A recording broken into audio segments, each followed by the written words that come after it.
డబ్బులు బాగా సంపాదించే వాళ్ళు చేసే కామన్ మిస్టేక్ ఏంటంటే తాను ఫేస్ చేసిన కష్టాలు తమ పిల్లలు పడకూడదని పిల్లలకి ఏ కష్టం తెలియకుండా అడిగినవన్నీ అరేంజ్ చేస్తారు. వాళ్ళ పిల్లల భవిష్యత్తుని వాళ్లే కష్టాల్లోకి వెళ్ళేలా చేస్తారు. అలా చేయకుండా పిల్లల్ని చిన్న వయసు నుండే వాళ్ళ ఇంట్రెస్ట్లు తెలుసుకుని ఆ రంగంలో ఎదగాలంటే ఎలాంటి శిక్షణ కావాలో, ఎంత కష్టపడాలో తెలియజేసి అందులో రాణించేలా తయారు చేయాలి. అదే పిల్లల్ని అతిగారాబంతో చిన్నప్పటి నుంచి వాళ్ళు అడిగినవన్నీ కొనిస్తుంటే అన్నీ ఈజీగా వస్తాయనే భ్రమలో సొంతంగా ఎదిగే స్వభావం కోల్పోతారు. తాము సొంతంగా నిలబడాల్సిన సమయంలోనో లేక కుటుంబాన్ని నడిపించాల్సిన బాధ్యత వచ్చినప్పుడు సాయం కోసం మళ్ళీ తల్లిదండ్రుల మీద ఆధారపడతారు. అది చాలా ప్రమాదకరం. మీరే మీ పిల్లల భవిష్యత్తుని నాశనం చేసిన వాళ్ళు అవుతారు. ఫారిన్ కంట్రీస్లో పేరెంట్స్ ఎంత రిచ్ అయినప్పటికీ పిల్లలు చదువుకునే వయసు నుండే పార్ట్ టైం జాబ్ చేస్తూ తమ చదువుకు అయ్యే ఫీజులు తామే సంపాదించుకునేలా అలవాటు చేస్తారు. నేను బాగానే ఆస్తులు సంపాదించాను, నా పిల్లలు కష్టపడాల్సిన పని లేదు అనే భావన మీలోనే ఉంటే ఇక మీ పిల్లలకు సమస్యల్ని హ్యాండిల్ చేసే సామర్థ్యం ఎలా వస్తుంది? నాకు మా తల్లిదండ్రులు అడిగినవన్నీ కొనివ్వలేదు, కనీసం నా పిల్లలు అలా ఇబ్బంది పడకూడదు అని వాళ్ళు అడిగినవన్నీ కొనిచ్చేద్దాం అనుకుంటారు. నేను పొందని సంతోషం నా పిల్లలు చూడాలి అనుకుంటారు. మీ పేరెంట్స్ మీరు అడిగినవన్నీ కొనివ్వలేదు కాబట్టి, మీ సొంత సంపాదన మీ సామర్థ్యం మీద కొన్నారు కాబట్టి మీకు కొన్న వస్తువు విలువ తెలిసింది. ఇంత ఆస్తులు సంపాదించగలిగారు. కష్టపడి సొంతంగా సంపాదించిన డబ్బు మాత్రమే ఖర్చును తగ్గిస్తుంది, అవసరమైన వస్తువు మాత్రమే కొనేలా చేస్తుంది. కష్టపడకుండా వచ్చిన డబ్బు అనవసరమైన వాటిని కొనేలా చేస్తుంది. పిల్లలకి చిన్న వయసు నుండే ఉన్న దాంట్లోనే సర్దుకుపోయి సంతోషంగా ఉండడం అలవాటు చేయాలి. తన ఫ్రెండ్స్ ఏదో బైక్ కొనుక్కున్నారని మరేదో కొనుక్కున్నారని తనకు అలాంటిదే కావాలని మారం చేస్తే కరిగిపోయి కొనివ్వకుండా అది కొనడం వల్ల ఎన్ని సమస్యలు వస్తాయో అర్థమయ్యేలా చెప్పాలి. ఇప్పుడు కాకపోయినా దాని అవసరం ఉన్నప్పుడు తప్పకుండా కొందామని చెప్పాలి. చిన్నపిల్లలు ఇంటికొచ్చిన పెద్దవాళ్లతో ర్యాష్గా మాట్లాడుతుంటారు. కొంతమంది పేరెంట్స్ ఇది పట్టించుకోరు, మరికొంతమంది పేరెంట్స్ సంబరపడుతుంటారు. మా పిల్లడు ఎంత ముద్దుగా మాట్లాడుతున్నాడో, మా అమ్మాయి చాలా గడుసు పిల్ల అని. ఇలా చేయడం చాలా తప్పు. అలా మాట్లాడినప్పుడు పిల్లల్ని మందలించాలి. పెద్దవాళ్లకే కాదు, ప్రతి ఒక్కరికి గౌరవిస్తూ మాట్లాడాలని చెప్పాలి.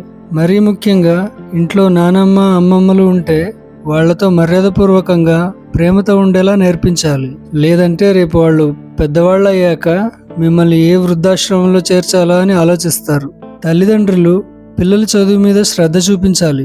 మంచి మార్కులు రావాలి, ర్యాంకులు రావాలి అని కాకుండా స్కిల్స్ నేర్పించండి. మీ టార్గెట్ గవర్నమెంట్ జాబ్ అయితే అంత ఆర్థిక స్తోమత మీకు ఉంటే అందుకు తగ్గట్టు ఇంట్లో వాతావరణం క్రియేట్ చేయండి. పిల్లలు చదువుకోవడానికి ప్రత్యేక గదిని ఏర్పాటు చేయండి. మంచి కోచింగ్, పోటీ పరీక్షలకు సిద్ధం చేయండి. అందరూ చదువుతున్నారని ఇంజనీర్, డాక్టర్ లాంటివి బలవంతంగా చేర్పించకండి. ముందు వాళ్ళ ఇంట్రెస్ట్ని తెలుసుకోండి లేదా అబ్జర్వ్ చేయండి.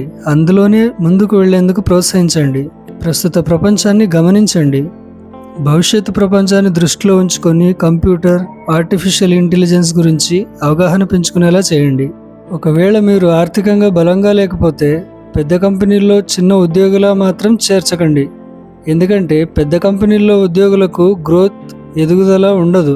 సర్వీస్ సెక్టార్లో లేదా చిన్న వ్యాపారాల్లో పనికి చేరడం మంచిది.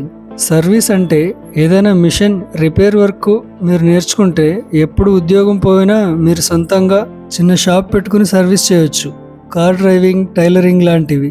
అవి నేర్చుకుంటే ఉద్యోగం ఉంటుంది, భవిష్యత్తులో డబ్బులు కూడబెట్టి సొంతంగా కారు కొని ట్రావెల్స్ కూడా స్టార్ట్ చేయొచ్చు.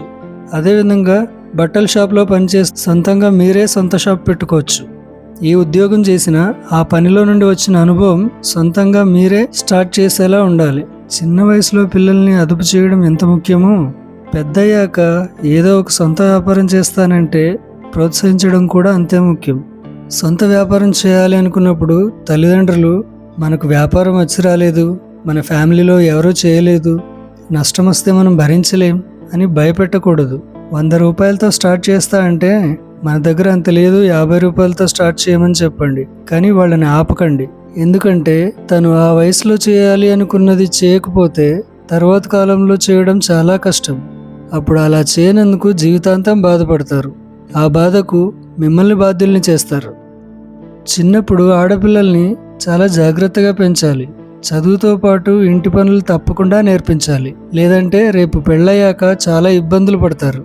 మా అమ్మ నాన్నలు ఎంత బాగా చూసుకున్నారు నన్ను, ఇక్కడేంటి ఇన్ని పనులు చెప్తున్నారు అని బాధపడతారు. పెళ్ళి, అత్తమామల ఇల్లు పక్కన పెడితే అసలు పెళ్ళే చేసుకోకపోయినా తాను సొంతంగా బతకడానికి చిన్నప్పుడు నేర్పించిన ఇంటి బాధ్యతలు చాలా ముఖ్యం. తల్లిదండ్రులు తీసుకోవాల్సిన జాగ్రత్తల గురించి ఈ వీడియోలో బ్రీఫ్గా చెప్పడం జరిగింది. ఈ వీడియో కానీ మీకు నచ్చితే కామెంట్ బాక్స్లో తెలియజేయండి. ఫుల్ వీడియో చేస్తాను. Thanks for watching. నమస్తే.